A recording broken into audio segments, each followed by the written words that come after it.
साली आपल्याच मतावरती मला या ठिकाणी विधानसभेमध्ये जाण्याची संधी मिळाली.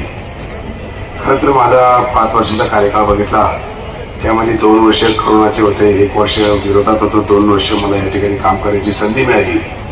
आणि निश्चितपणे त्याच्या माध्यमातून ह्या मतदारसंघामध्ये जवळपास 1510 कोटीचा निधी मला आणण्यामध्ये यश मिळालं. त्याच्यामध्ये मग ती महापालिका असेल, राज्य सरकार असेल, DPDC असेल, या माध्यमातून मोठ्या प्रमाणावरती निधी प्राप्त झाला. त्या माध्यमातून अनेक कामं या ठिकाणी आपण मार्गी लावू शकलो. आणि विशेषतः तिथं माझ्या अगोदरच्या वक्त्यांनी ऑक्सिजन पार्कचा उल्लेख केलेला आहे. त्या ठिकाणी 2 फ्लायओव्हर्स असतील, हॉस्पिटल असेल, ITI आहे, लोहगावची पाणी योजना आहे, त्याच पद्धतीने ड्रेनेज योजना आहे, येरड्यामध्ये मार्केट असेल आणि अनेक समाज मंदिरं वेगवेगळ्या समाजाची बांधण्याचा या ठिकाणी मला संधी मिळाली. आणि आपल्या वस्ती पातळीमध्ये रोड, लाईट, पाणी, ड्रेनेज याच्यामध्ये पण बऱ्यापैकी. खरं तर या पूर्ण 5 वर्षाच्या कालावधीमध्ये आपल्याला 2 वर्ष कोरोना आणि त्याच्यानंतरच्या काळामध्ये पुणे महानगरपालिकेमध्ये एकही नगरसेवक नसल्या कारणानं आपल्याला निधी मिळण्यामध्ये बऱ्याचशा अडचण झाल्या. आणि त्यामुळं आपल्या भागामध्ये बऱ्याचशा ज्या गरजा आहेत त्या राज्य सरकारच्या माध्यमातून पूर्ण कराव्या लागल्या. आणि आता पुन्हा एकदा मला विधानसभेची तिकीट या ठिकाणी माननीय नामदार अजितदादा असतील, देवेंद्रजी फडणवीस साहेब असतील किंवा एकनाथजी शिंदे साहेब असेल आणि आठवले साहेब यांच्या माध्यमातून त्यांनी विश्वास ठेवून मला आज दिलं. आणि गेले 15-17 दिवस आपण सर्वजण रात्रंदिवस काबाड कष्ट करत आहात. माझ्यासाठी या ठिकाणी सर्व कार्यकर्ते 4ही पक्षाचे पळतात, मतदार आहेत तेही काम करतात. आणि आज आपली जवळजवळ शांत सभेच्या स्वरूपात आपण इथे सगळे कामात. मी निश्चितपणे सांगू इच्छितो, गेले काही काळामध्ये आपण सर्वांना माहिती आहे की मला या ठिकाणी थांबवण्यासाठी बऱ्याचशा माझ्या अगोदर वक्त्यांनी सांगितलं, मतदान करण्याचा प्रयत्न केला, आरोप केले, प्रत्यारोप केले. त्यातनं मला निश्चितपणे कायदा सुव्यवस्था किंवा मला या ठिकाणी त्याच्यावरती भरोसा असल्यामुळं आज कुठल्याही प्रकारचा दाग न लागता सुखरूप मला या ठिकाणी आलो. तरी सुद्धा सातत्याने लोकांची दिशाभूल करायची म्हणून लोक, हे विरोधी पक्षातील लोक ह्याच्यावरती सातत्याने बोलत असतात. पण आता जनतेला सर्व समजलेलं आहे, त्यामुळे मला त्याची काळजी वाटत नाही. खरं तर आपल्या सर्वांची अपेक्षा होती या ठिकाणी येणाऱ्या काळामध्ये आपल्याकडनं काय काय होणार याची माहिती मिळावी. मी निश्चितपणे माझ्या अगोदर दादांनी सांगितलं आहे की या भागामध्ये आपल्याला खालीसारख्या भागामध्ये आजही टँकर आहेत, तो भाग आपल्याला टँकर मुक्त करायचा आहे. त्याच पद्धतीने या भागामध्ये ऑक्सिजन पार्कच्या धर्तीवरती आपल्याला इव्हन IT पार्कच्या भागामध्ये पण एक IT पार्क करायचं आहे, सॉरी एक ऑक्सिजन पार्क नवीन तयार करायचं अशी माझी अपेक्षा होती. त्यांची डेव्हलपमेंट झाली पाहिजे, लोकांना हक्काची घरं मिळाली पाहिजे. ज्या पद्धतीने BSFP किंवा वाल्मिकी योजना त्याच्या धर्तीवरती SRA योजना आहे किंवा पंतप्रधान आवास योजना आहे, यामधनं गोरगरिबांना घरं मिळावी याच्यासाठी माझा प्रयत्न आहे. आपल्या सर्वांना या ठिकाणी सांगू इच्छितो की गेले अनेक वर्ष आपण सर्वजण माझ्यावरती विश्वास ठेवून मला मोठ्या प्रमाणावरती पाठिंबा दिला. माझं खरं तर कौटुंबिक पार्श्वभूमी तशी राजकीय होती, परंतु माझ्या घरामध्ये कुणालाही परत राजकारणामध्ये नाही इंटरेस्ट नाही. आपण सर्वांनी पाहिले माझ्या विरोधामध्ये आहेत, त्यांची इथं दहशत आहे. बऱ्यापैकी ते लोक लोकांवरती दबाव टाकतात. आज खराडीसारख्या भागामध्ये जर कोणाला माझं काम करायचं असेल तर त्यांनी स्टेटस जरी ठेवलं तर त्याच्यावरती दबाव टाकला जातो. आणि ह्या भागामध्ये आजही तशा पद्धतीने विकास झाला नाही. गेले त्यांना 30-40 वर्ष ते म्हणतात ह्या भागामध्ये मला सत्ता मिळाली आणि ह्या भागामध्ये त्यांना एक सुद्धा गार्डन, मुलांसाठी चांगलं खेळण्यासाठी मैदान किंवा असं काही विकसित करू शकलेलं नाही. माझ्या अगोदरच्या काळामध्ये त्यांना 5 वर्षाला संधी मिळाली होती. त्या संधीमध्ये त्यांनी कुठेही त्यांचा कार्य अहवाल आजपर्यंत प्रसिद्ध केला नाही. आणि आज या ठिकाणी आपल्यासमोर परत मतं मागायला आलेली आहेत. आणि ती मतं मागत असताना लोकांना आमिष दाखवणं, लोकांना बिर्याणी देणं किंवा अशा पद्धतीने काहीतरी जातीमध्ये भेदभाव करून किंवा तेढ निर्माण करून मतं घेण्याचं किंवा सहानुभूती, पवार साहेबांची सहानुभूती घेण्याचा प्रयत्न करून या ठिकाणी इलेक्शनला समोर चाललेलं आहे. मला या ठिकाणी आपल्याला आवर्जून सांगायचं आहे, आपण आजच्या कुठल्याही भूलथापाला बळी न पडता त्या ठिकाणी मला खरं तर खूप बोलायचं होतं, पण आवाजामुळे मला काही बोलता येत नाही. तर मी तुम्हाला विनंती करेन जास्त न बोलता की 20 तारखेला सकाळी 7 ते 6च्या दरम्यान आपल्या मशीनवरती 3 नंबरचं बटन समोर येईल, घड्याळाचं चिन्हासमोरील बटन दाबून मोठ्या मताधिक्याने मला तुम्ही निवडून द्याल अशी अपेक्षा करतो. येणाऱ्या काळामध्ये उरलेली सर्व कामं तुमची पूर्ण करेल हा शब्द देतो. या ठिकाणी थांबतो. जय हिंद, जय महाराष्ट्र, जय शिव. आपल्या सगळ्यांचे सहकारी आणि या भागाचे माजी आमदार जगदीशराव मुळी, दीपक मानकरजी, रुपाली चाकणकरजी, पांडुरंग केसेजी, ज्ञानेश्वर शिंदेजी, संदीप जराडजी, सुनीताताई गलांडेजी, सतीश मस्केजी, अशोक कांबळेजी, शिवाजीराव क्षीरसागरजी, शंकर संगमजी, अर्जुन जगतापजी, राहुल भंडारेजी, रुपाली ठोंबरेजी, उषाताई कळमकरजी, मिनलताई सरवदेजी, वसंतराव पठारेजी, दीपक शिरकरजी, भगवानराव जाधवजी, महेश गलांडेजी, सर्व माझ्या वडगाव शहरी परिसरातील जमलेले प्रतिष्ठित नागरिक, भारतीय जनता पक्ष, राष्ट्रवादी काँग्रेस पक्ष, शिवसेना, RPI, आठवले आणि इतर आमच्या घटक पक्षांचे महायुतीचे सर्व सन्माननीय आजी माजी पदाधिकारी, मोठ्या संख्येने उपस्थित असणाऱ्या माझ्या मायमाऊली, माझ्या बहिणी, माझे बांधव, पत्रकार मित्र, बंधू भगिनींनो, माझ्या तरुण मित्रांनो, सुरुवातीलाच आज इथं मी आपल्या सगळ्यांच्या समोर राष्ट्रवादी काँग्रेस पक्ष आणि महायुतीचे अधिकृत उमेदवार श्रीयुत सुनील टिंगरे यांना मोठ्या मताधिक्याने निवडून आणण्याच्या करता आपल्याला सगळ्यांना विनंती करण्याच्या करता आणि मशीनमध्ये 3 नंबरला त्याचं नाव आहे, त्याचा फोटो आहे आणि त्याची खूण आहे, त्या पुण्याच्या शेजारी घड्याळाच्या चित्राच्या शेजारी आपण आपलं बहुमोल अशा प्रकारचं मत देऊन त्या राज्यामध्ये पुन्हा एकदा महायुतीचं सरकार आणण्याच्या करता आपण सगळ्यांनी मतदान करावं अशी सुरुवातीलाच आग्रहाची, नम्रतेची, कळकळीची विनंती करतो. प्रभाकर सागवेकर आणि प्रियाताई कर्दळे यांनी आज जाहीर पाठिंबा 208 वडगाव शहरी विधानसभा मतदारसंघाचे महायुतीचे उमेदवार सुनील टिंगरे साहेबांना दिलेला आहे. त्याबद्दल मी त्यांचा आभार मानतो, त्यांना त्या ठिकाणी धन्यवाद देखील देतो. मी बोलायला ताबडतोब उठलो म्हणजे मला ही सभा उरकून मला बेळगावला जायचं, उलटा 1 तास प्रवास करून चंदगडला पोहोचायचं. माझी 8 वाजता शेवटची सभा चंदगड कोल्हापूर तालुक्यात कर्नाटक आणि महाराष्ट्राच्या बॉर्डरवर आहे आणि त्याच्यामुळं माझ्या सर्व मतदार बंधू भगिनींना विनंती की मी भाषण झाल्यानंतर माझ्या पुढच्या कार्यक्रमाला जाईल, आपण बाकीच्या पण मान्यवरांचे विचार ऐकावेत अशा प्रकारची विनंती मी आपल्याला करतो. वडगाव शहरी विधानसभा मतदारसंघामध्ये मागच्या वेळेस सुनीलच्या रूपाने एक धडाकेबाज लोकप्रतिनिधी मिळाला. वडगाव शहरी मतदारसंघाच्या विकासासाठी त्यांनी सातत्याने पाठपुरावा केला.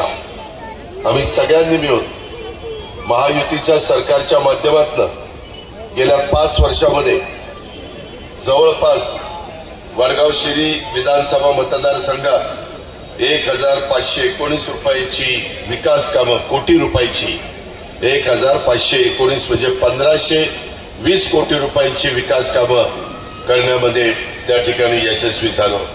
कामाच्या बाबतीमध्ये तुम्ही दिलेला सुनील टिंगरे आमदार हा वाघ ठरला. मला त्याचा अभिमान आहे. त्याच्या पाठीशी सर्व वडगाव शहरीकरांनी ताकद उभी करावी अशा प्रकारचं आव्हान मी आपल्या सगळ्यांना करतो. मी या भागातनं खासदार झालो, परंतु तो ग्रामीण भाग होता, त्याच्यामध्ये शहरी भाग झालेला नव्हता. पुण्यामध्ये हा सगळा भाग महानगरपालिकेमध्ये समावेश झालेला नव्हता आणि त्याच्यानंतर नंतर डेव्हलप होत गेलेला हा भाग. यामध्ये नगर रस्त्याची वाहतुकीची कोंडी सोडवण्याच्या करता इथले अपघात असतील, वाहतुकीची कोंडी असेल, थेट विधी मंडळामध्ये आवाज उठून BRT काढली पाहिजे. शिरूर ते वाघोलीपर्यंत दुमजली उड्डाण पूल त्या ठिकाणी झाला पाहिजे. याकरता आम्ही नितीन गडकरींना पण भेटलो, त्याच्यामध्ये सगळ्यांनीच आम्ही, जगदीश असेल, सुनील असेल, बाकीचे सगळे माझे सहकारी असतील, त्यांनी पण सगळ्यांनी त्याच्यामध्ये पाठपुरावा केला. मी पण बारकाईने त्याच्यामध्ये लक्ष दिलं आणि आता हा जो उड्डाण पूल आहे शिरूर ते वाघोलीपर्यंतचा, हा तो थेट रामवाडीपर्यंत, विमाननगरपर्यंत मंजूर करून घेतला आहे. त्यामुळं नगर रस्त्यावर थेट सिग्नल फ्री हे आपल्याला जाता येणार आहे. ह्याच्यातनं माझ्या वाहतूकदारांना दिलासा त्या ठिकाणी मिळणार आहे. महानगरपालिका निवडणूक झाल्या नसल्याने लोहगाव भागात नगरसेवक नव्हते, त्यामुळं आमदार सुनील टिंगरे यांना सर्वाधिक 402 कोटीचा निधी हा त्या भागातील विकास कामं करण्याच्या करता दिला आणि ती कामं केली. लोहगावमध्ये 72 कोटी रुपये खर्च करून उपजिल्हा रुग्णालय उभारलं. 15 कोटीचा निधी खर्च करून तरुणांना कौशल्य विकासाचा प्रशिक्षण घेता यावं याकरता ITI केंद्र आपण त्या ठिकाणी मंजूर करून आणलं.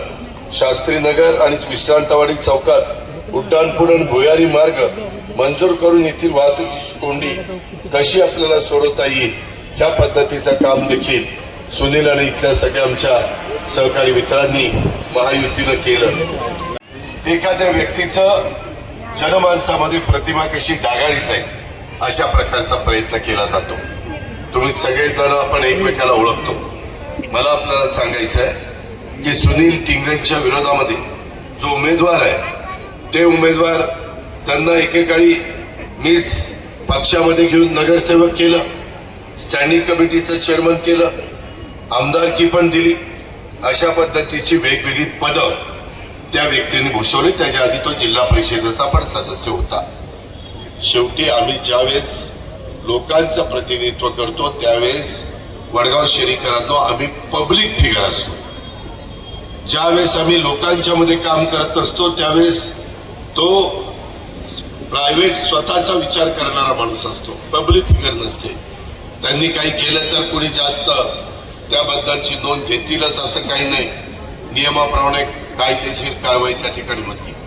पण हे लोक एवढ्या महत्वाच्या पदावर त्या ठिकाणी काम करतात, त्याच्यामध्ये त्यांनी त्यांच्या घरातल्या पत्नीला नगरसेवक केलं, पुतण्याला नगरसेवक केलं.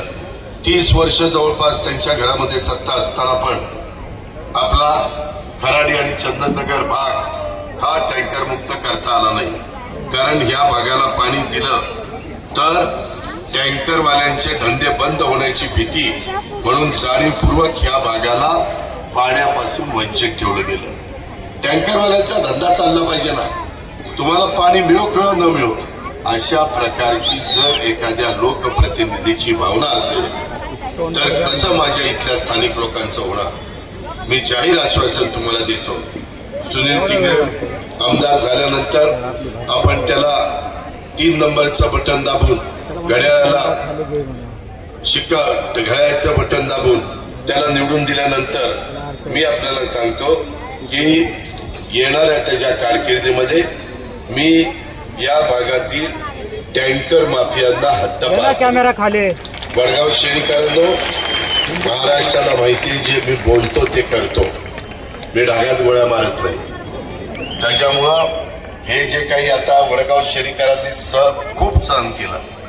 एखाद्याला कुठंतरी स्वतःच्या टँकरमधनं 2 पैसे कमवण्याच्या करता माझ्या इथल्या जनते आम्ही त्या ठिकाणी खपवून घेणार नाही आणि त्याच्यामुळं ह्या माफियांना हद्दपार केलं जाईल.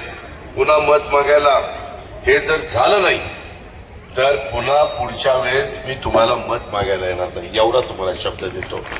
ज्यावेळेस मी एवढं तुम्हाला धाडस दाखवतो याचा अर्थ मला ते काम करायचंय. 2019च्या निवडणुकीमध्ये मला आठवत आहे मी अशाच पद्धतीनं सुनील टिंगरेंची प्रचार फेरी काढलेली होती. सुरुवातीपासून माझ्या त्या गाडीत अजूनही फोटो असतील, क्लिप असेल ही बाबा माझ्या जवळ बरोबर 5 वर्षापूर्वीची गोष्ट आहे. दिवसभर गडी माझ्या बरोबर राहिला, प्रचार केला, गुपचूप गाडीतनं उतरला, गाडीत बसला, थेट वर्षा गाठलं आणि तिथं मुख्यमंत्री त्यावेळेस आमचे देवेंद्र फडणवीस होते, त्यांना भेटला आणि प्रचार अर्धवट सोडून त्यांनी त्या ठिकाणी भारतीय जनता पक्षामध्ये प्रवेश केला. ही त्यांनी गद्दारी केली नाही, ही त्यांनी चूक केली नाही. तुम्ही किमान मी तुम्हाला एवढी पदं दिली, स्टँडिंग कमिटी महानगरांच्या हातामध्ये दिली, आमदारकी दिली, सगळं काही दिलं. तुम्ही जाताना की भाऊ दादा माझं आता मन बदललेलं आहे, मला आता असं वाटतं की मी भाजपमध्ये जावं आणि मी आपला रामराम त्या ठिकाणी घेतो. सांगायला काय, आपण काय एकमेकाचा दुश्मन आहे का, किंवा एकमेकाला त्या ठिकाणी काही असं केलंच पाहिजे असं काही नाही. आणि त्या प्रकारे त्यांनी त्या ठिकाणी पळपुटेपणा केला हे देखील आपण सगळ्यांनी लक्षामध्ये घ्या. याच मैदानावर जगदीशला आठवत असेल, जगदीश मुळेकांना आणि बऱ्याच जणांना तुम्हाला आठवत असेल, 2019ला लोकसभेच्या निवडणुकीच्या प्रचाराच्या निमित्तानं त्यावेळेसचे मुख्यमंत्री देवेंद्र फडणवीस साहेब यांच्या जाहीर सभेत एका मायमाऊलीनं मला न्याय द्या अशा प्रकारची मागणी केलेली होती. केली होती की नव्हती? केली होती. जर तुम्ही तुमच्या घरामध्ये आलेल्या लक्ष्मीला, एका मुलीला, सुनेला अशा पद्धतीनं जर न्याय देऊ शकत नसला तर समोर बसलेल्या माझ्या आया बहिणींना तुम्ही काय न्याय देणार आहे? कशा पद्धतीनं तुम्ही विचार करता? या पद्धतीचं राजकारण. अरे आज शिवाजी महाराज, छत्रपती शिवाजी महाराजांचा आदर्श डोळ्यासमोर ठेवून आपण पुढे जातोय. त्यांनी त्या बाबतीमध्ये एका महिलेचा कसा सत्कार केलेला होता आणि कणचोळी करून त्या ठिकाणी तिला परत पाठवलेलं होतं. अशा पद्धतीचा महाराजांचा कारभार कुठं, आणि तुम्ही इतक्या खालच्या पातळीवर जाऊन खरं तर इतके चांगले कायदे आम्ही महिलांच्या करता केलेले. मधून घटना घडतात, त्या घटना घडल्यानंतर मनाला वेदना होतात. कुणाच्याच घरामध्ये कुठल्याच मुलीच्या, कुठल्याच आमच्या सुनेच्या, कुठल्याच मातेच्या बाबतीमध्ये अशा प्रकारे कायदा सुव्यवस्था अतिशय कडक ठेवण्याचा प्रयत्न आम्ही सरकार म्हणून करत असतो. एकनाथरावजी असतील, देवेंद्रजी तर त्याच खात्याचे मंत्री आहेत, मी असेल, माझा तर स्वभाव असल्या बाबतीमध्ये फार कडक आहे. कारण कुठल्याही माझ्या भगिनीला, माय माऊलीला अन्याय होता कामा नये. परंतु हे मात्र स्वतःच्या घरातल्या सुनेला न्याय देऊ शकत नाही. ते आमच्या वडगाव शहरी मतदारसंघातल्या माझ्या बहिणींना काय न्याय देणार आहे, काय त्यांचं संरक्षण करणार आहे, हा प्रश्न देखील महिलांना तुम्ही आपल्या मनाला त्या ठिकाणी विचारा. काहींनी तर या भागामध्ये एवढी दहशत त्या ठिकाणी आहे काहींची की बिल्डिंगवर माफिया नावाचं हॉटेल सुरू केलेलं आहे. असं मला कळलं. माफिया, अतिशय हॉटेलचं नाव माफिया, म्हणजे आपण माफियांचा बंदोबस्त करतो की हॉटेलला नाव माफिया देतात. आता माफिया नावातच सगळं काही आलं. आणि खराडी चंदननगरांना वेगळं काही सांगायची गरज नाही, पण ज्यांच्या बिल्डिंग मध्ये जर असे पब आणि बार चालत असतील तर ते मतदारसंघातील पब बार काय बंद करणार आहे? यांना चटक लागलेली आहे, यांना गोडी लागलेली आहे. पैशाच्या करता टँकर चालवायचे पण नळाने पाणी द्यायचं नाही. पैसा कमवण्याच्या करता पब बार हे त्या ठिकाणी चालवायचे, परंतु त्याच्यावर कारवाई करायची नाही. नवीन पिढीला बर्बाद करण्याचं काम ह्या मंडळींचं चाललंय. हे खपून घेता कामा नये. कायद्याचा बडगा ह्या लोकांना दाखवावा लागेल. जर नवी पिढी अशा प्रकारे बर्बाद झाली, व्यसनाधीन झाली, साधू संतांचा विचार, वारकऱ्यांचा विचार हा जर तरुण पिढीनं दूर केला, त्याच्याकडे दुर्लक्ष केलं, तर आपल्या पुढच्या पिढीचं काही खरं नाही. आणि हे जाणीवपूर्वक माझ्या वडगाव शेरीच्या सहकाऱ्यांना सांगायला मी इथं आलेलो आहे. हे झालं समोरच्या उमेदवाराचं. येतात त्यांचा इतिहास ऐकल्यानंतर. विश्रांतवाडीमध्ये डॉक्टर बाबासाहेब आंबेडकर यांचा पुतळा स्थापन करण्याचा आणि तसेच विधानसभा मतदारसंघात आर्थिकदृष्ट्या दुर्बल समाज घटकातील विवाह आणि सांस्कृतिक कार्यक्रमासाठी मंगल कार्यालय बांधण्याचा देखील वादा मी त्या ठिकाणी तुम्हाला या सभेच्या निमित्तानं करतो. हे तुम्ही घड्याळाच्या चित्राचं बटन दाबून 3 नंबरचं सुनील टिंगलीला निवडून दिल्यानंतर ह्या गोष्टी करण्याची जबाबदारी माझी. माजी सैनिकांच्यासाठी माजी सैनिक भवन आणि कोकणी समाजाच्यासाठी कोकण भवन बांधण्याचा आणि तसेच झोपडपट्टी पुनर्वसन योजनेअंतर्गत एसआरए या क्षेत्रातील गरीब लोकांना मदत करण्याचा, त्यांना चांगल्या प्रकारे घरं उपलब्ध करून देण्याचा हा पण वादा मी त्या ठिकाणी करतो. माझ्या मनात आहे आपल्याला झोपडपट्टी विरहित पुणे, झोपडपट्टी विरहित पिंपरी चिंचवड हे करायचंय. परंतु ते करण्याच्या करता काही कठोर निर्णय घ्यावे लागतात. त्याच्यामध्ये कुणाला वाऱ्यावर सोडण्याची आमची अजिबात भावना नाही. परंतु काही काही बाबतीमध्ये जर कोणी त्याला आडकाठी निर्माण करत असेल तर नाईलाजास्तव तो आडकाठी दूर करण्याचं काम देखील आपल्याला करावं लागणार आहे. मतदारसंघामध्ये माझा मुस्लिम समुदाय, त्यांच्यासाठी कब्रस्तान निर्मितीचा वादा हा देखील मी करतो. कारण लोकसंख्या वाढतीये, पूर्वीची कब्रस्तानची जागा कमी पडतीये, त्याच्यामुळे अधिकची जागा दिल्याशिवाय तिथं आपल्याला दफन करता येणार नाही. म्हणून तेही महत्वाचं काम आहे. आम्ही काम करताना जातीचा, पातीचा, नात्याचा, गोत्याचा विचार करत नाही.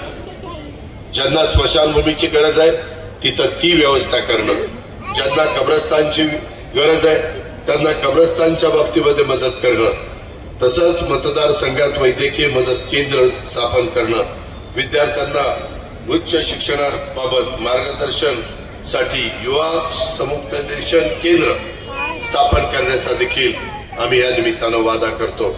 रामवाडी वाळंदी या मार्गावर मेट्रो मार्गाचा विस्तार करून नगर रोड आणि आळंदी रोडवरील BRT काढून टाकून वाहतूक समस्येचं निराकरण करण्याचा देखील आम्ही निश्चय केलेला आहे. हा देखील आमचा वादा आहे. अशा पद्धतीनं वडगाव शहरीकरांनो अनेक गोष्टी आम्ही तुमच्या सगळ्यांच्या करता करतोय. कारण नसताना मधल्या काळामध्ये सुनीलला बदनाम करण्याचा प्रयत्न आणि अशा पद्धतीनं बदनामी करून स्वतःची राजकीय पोळी भाजण्याचा प्रयत्न काही दुर्दैवी विरोधक करतात. या गोष्टीचा अक्षरशः माझ्या त्या कार्यकर्त्याला कीव वाटते. हे पण मी आपल्याला सगळ्यांना नम्रतापूर्वक सांगू इच्छितो. आज एवढ्या माझ्या महिला बसल्या, लोकसभेला संविधान बदलणार, घटना बदलणार, आरक्षण केला, त्याची जबरदस्त किंमत आम्ही मोजली.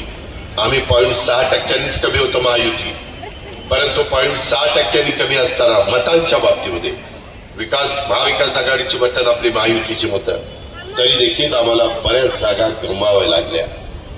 आणि त्यामुळं माझं आपल्याला म्हणणं आहे की इथं परिस्थिती वेगळी.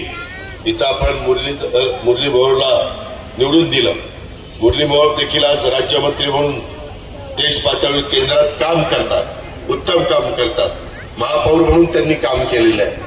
त्याच्यामध्ये आम्ही इथून पुढच्या काळामध्ये अधिक चांगल्या पद्धतीनं अजून पुण्याला केंद्राचा निधी, राज्याचा निधी, DPDCचा निधी, महानगरपालिकेचा निधी, आमदारांचा निधी, अशा पद्धतीनं त्या शहराला जी जी काही गरज आहे ती गरज पूर्ण करण्याच्या बद्दलचा निश्चय हा आम्ही सगळ्यांनी केलेला आहे. ही पण बाब आपण सगळ्यांनी या निमित्ताने काढत घ्यावी. ते आम्ही सांगत होतो, सूर्यचंद्र अस्तित्वात आहे तोपर्यंत घटनेचे शिल्पकार भारतरत्न डॉक्टर बाबासाहेब आंबेडकरांच्या संविधानाला कुणी मायेचा लाल हात लावू शकत नाही. परत आज पण सांगतो, कारण नसताना फेक नॅरेटिव्ह सेट केले जातात. मागासवर्गीय समाजाला माझे आव्हान आहे, विनंती आहे, तुम्ही त्याला बळी पडू नका. मुस्लिम समाजाला पण असंच त्या ठिकाणी खोटं सांगण्याचं काम केलं. अब की बार 400 पार झाल्यानंतर तुम्हाला सगळ्यांना गोळा करतील आणि पाकिस्तान आणि बांगलादेशमध्ये पाठवून देतील. असं कोणी करेल का? काही बोलायचं, काही करायचं, त्याचा कुठेतरी विचार करा ना.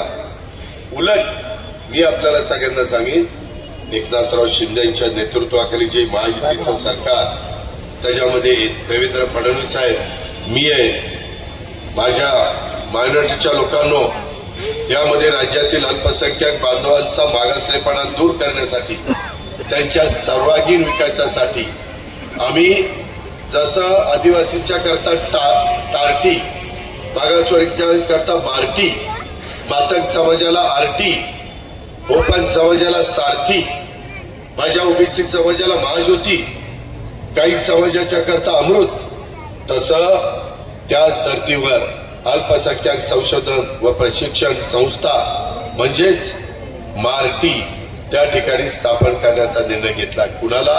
अल्पसंख्याक समाजाला. काँग्रेसच्या राजवटीत पण हे काम त्यांना करतात. त्यामध्ये गॅरंटी होती मौलाना आझाद महामंडळाला फार कमी रकमेची, आम्ही ती 1000 कोटी रुपये केली. हमीची मर्यादा 30 कोटी होती, शासन हमी ती 500 कोटी रुपये केली. त्याच्यामध्ये शैक्षणिक कर्जाची मर्यादा 5 लाख होती, ती 20 लाख केली.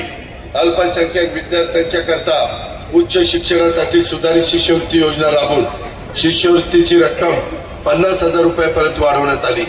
त्याच्यामध्ये अल्पसंख्याक समुदायातील गरीब मुलामुलींना परदेशात शिक्षणाची संधी मिळावी, यासाठी गुणवत्तेला वाव मिळावा म्हणून अल्पसंख्याक समुदायातील मुलं मुली मेरिटची, गरिबाची 75 विद्यार्थ्यांना प्रतिवर्षी तिथं आम्ही पाठवायचा निर्णय घेतलाय.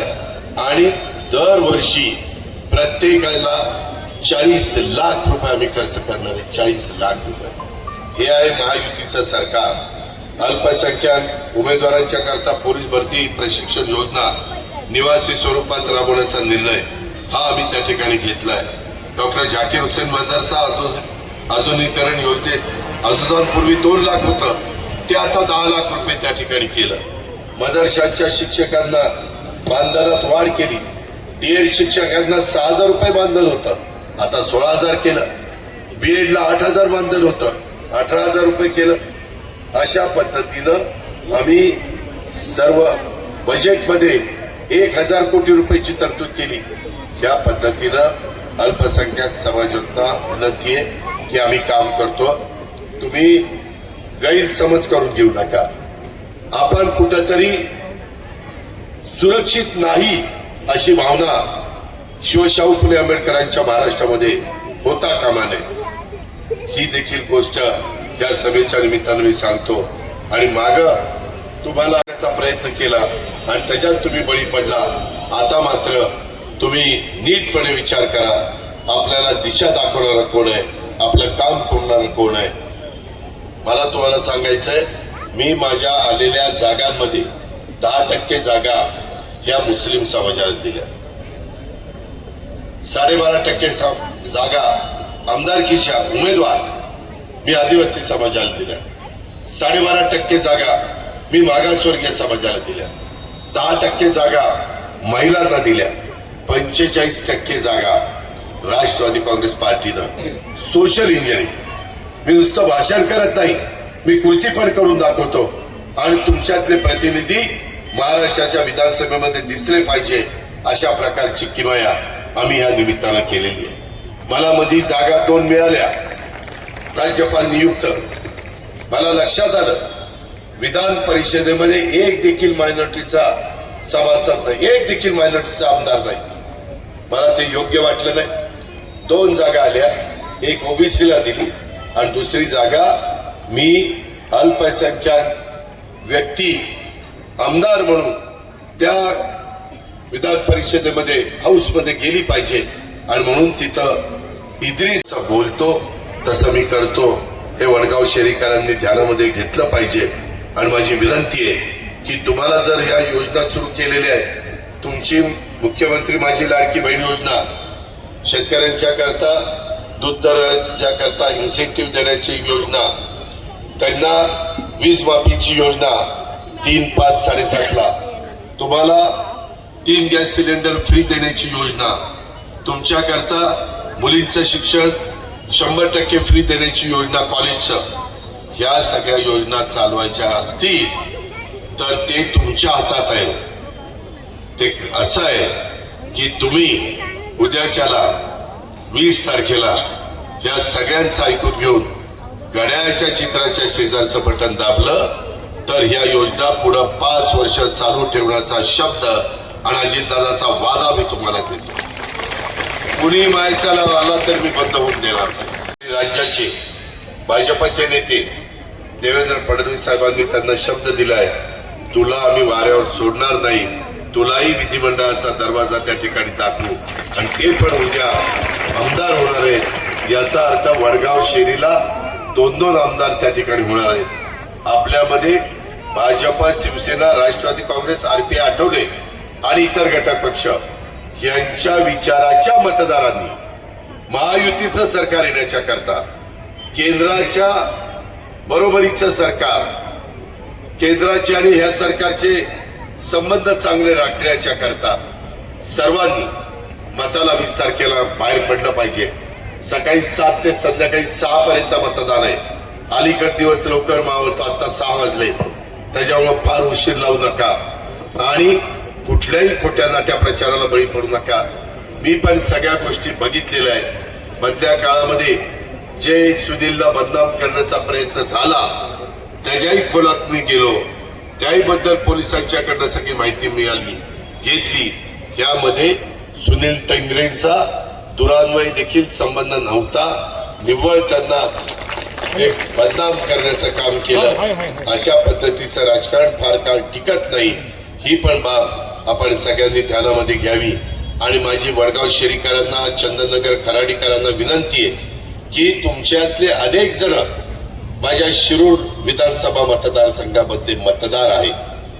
काही जण आजूबाजूच्या कुठल्या मतदारसंघाचे मतदार असतील.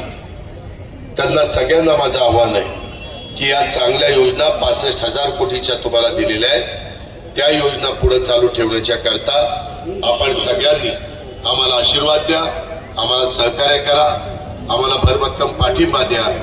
एवढेच माझ्या लाडक्या बहिणींना भावाच्या नात्याने मी विनंती करतो, बांधवांना विनंती करतो. आणि कुठल्याही परिस्थितीमध्ये इथं आम्ही कुणाची गुंडगिरी, दादागिरी, दहशत ही अजिबात खपून घेणार नाही हा शब्द देखील वडगाव शेरीकरांना देतो. आणि पुढच्या सभेला जाण्याची परवानगी घेऊन मी आपल्या सगळ्यांची रजा घेतो. जय हिंद, जय महाराष्ट्र, जय महायुती.